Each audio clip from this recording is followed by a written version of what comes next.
Where are we going in 2012? What will really happen if homosexual marriage is passed into law? Have you given it much thought?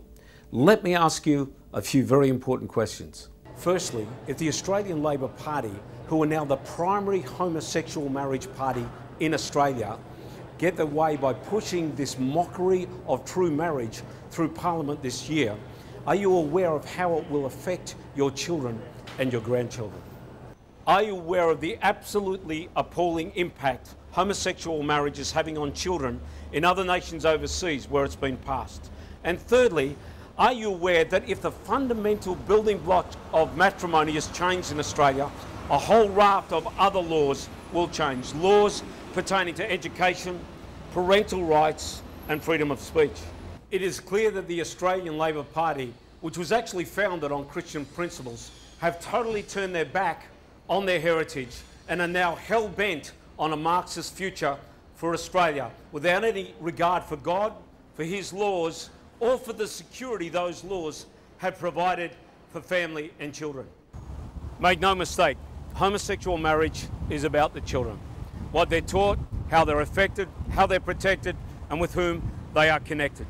It's about your children and my children. And don't let the bleeding hearts of the Australian Labor Party or the left-wing godless media pundits tell you otherwise. It's not about equal rights, human rights, civil rights or any other rights. It's about Australia's children. Homosexual activists around the world openly confess that they are not actually interested in marriage. What they're interested in doing is redefining marriage and changing the concept of family. Oh, how they rejoiced on December the 3rd when the Australian Labor Party voted to become the primary homosexual marriage party in Australia and join them in their desire to redefine marriage and change Australian family. But as Cardinal George Pell said, any Australia-wide party that repudiates the true definition of marriage does not want to govern, but rejects both tradition and the working class.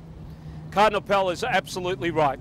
The Australian Labor Party has now totally rejected tradition. The Australian Labor Party has now totally rejected the working class, the family class. And the Australian Labor Party does not want to govern. Nonetheless, we cannot let this Australian Labor Party mockery of marriage go unchallenged. There is no doubt that the Australian Labor Party will lose the next federal election. But we need to ensure that they lose in such a definitive way that they will purge themselves of these radical, godless Marxists who are endangering both family and children in Australia, and that they might get back to the party that they were once founded to be.